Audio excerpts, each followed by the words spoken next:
ಗಳಿಸ್ಕೊಂಡ್ರೆ. ಹೀಗಾಗಿ ಈ B D C ಸಿಯಲ್ಲೇ ಇವತ್ತು ಅಪ್ಪರ್ ಹ್ಯಾಂಡ್ ಯಾರದಪ್ಪ ಅಂದ್ರೆ ಬಾಲ್ಚಂದ್ ಜಾರಕಿಹೊಳಿ ಅವರ ಭಾಗದ್ದು, ಅಥವಾ ಖೋರೆಯವರು ತೊಗೊಳ್ತಾರೆ ಹೆಸರನ್ನು. ಬಟ್ ಲೀಡರ್ಶಿಪ್ ಏನದಪ್ಪ ಅಂದರೆ ಇವತ್ತು ಬಾಲ್ಚಂದ್ ಜಾರಕಿಹೊಳಿ ಅವರು ನಿಧಾನಕ್ಕೆ ತೆಗೆದುಕೊಳ್ತಾ ಇದ್ದಾರೆ ಬಿ ಡಿ ಸಿ ಸಿ ಬ್ಯಾಂಕನ್ನು ತಕ್ಕೊಳ್ಬೇಕು ಅನ್ನೋಂಥದ್ದು. ಈಗಾಗಲೇ ಅವರು ನಿಮಗೆ ಗೊತ್ತದ ಹಾಲು ಒಕ್ಕೂಟದ ಅಧ್ಯಕ್ಷರು ಇದ್ದಾರೆ. ಅದರಿಂದ ರೈತರ ಜೊತೆ ಸಂಪರ್ಕ, ಆ ನಿರ್ದೇಶಕರ ಜೊತೆ ಸಂಪರ್ಕ, ಅಲ್ಲಿ ಜನ ಸಮುದಾಯದ ಜೊತೆ ಸಂಪರ್ಕ, ಮತ್ತು ಅದರ ಜೊತೆಗೆ ಅವರ ಬ್ರದರನು ಇನ್ನೊಬ್ಬರು ಲಖನ್ ಜಾರಕಿಹೊಳಿ ಅವರು ಸಂಘಗಳಿಂದ ಆರಿಸಿ ಬಂದಂಥವ್ರು ಇದ್ದಾರೆ. ಹೀಗಾಗಿ ಒಟ್ಟಾರೆಯಾಗಿ ಈ ಸಂದರ್ಭ ಬಿ ಡಿ ಸಿ ಸಿ ಚುನಾವಣಾ ಪ್ರಚಾರ ಎರಡೂ ಕಡೆಯಿಂದ ಜೋರ್ದಾರ್ ಹಿಡಿತಾ ಇದೆ.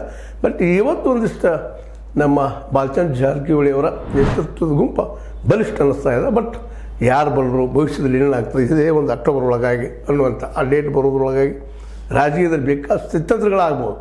ಆದರೆ ಆಗೋದು ಭಾಳ ಸಾಧ್ಯತೆ ಕಡಿಮೆ ಅನ್ನೋದು ಅಷ್ಟ ಸತ್ಯ. ಯಾಕೆಂದರೆ ಈಗಾಗಲೇ ಇವರೆಲ್ಲರ ಜೊತೆಗೆ ಸಂಪರ್ಕವನ್ನು ಪ್ರೀತಿ ವಿಶ್ವಾಸದಿಂದ ಗಳಿಸ್ಕೊಳ್ತಾ ಹೋಗ್ತಾ ಇದ್ದಾರೆ.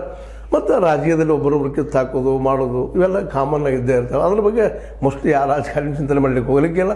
ಇವತ್ತು ನಮಗೆ ಲಾಭದಲ್ಲ, ಸಾಕು ನಾಳೆ ದಾಂಡೇಗೌಡರು ಆಯ್ತಾರ ಅಂತ ಕಾರಣದಿಂದಾಗಿ ಸ್ವಲ್ಪ ಜಾರಕಿಹೊಳಿ ಅವರಿಗೆ ಅವಕಾಶ ಹೆಚ್ಚಾಗಿದ್ದಾವೆ ಬಿ ಡಿ ಸಿ ಸಿ ಬ್ಯಾಂಕ್ನಲ್ಲ.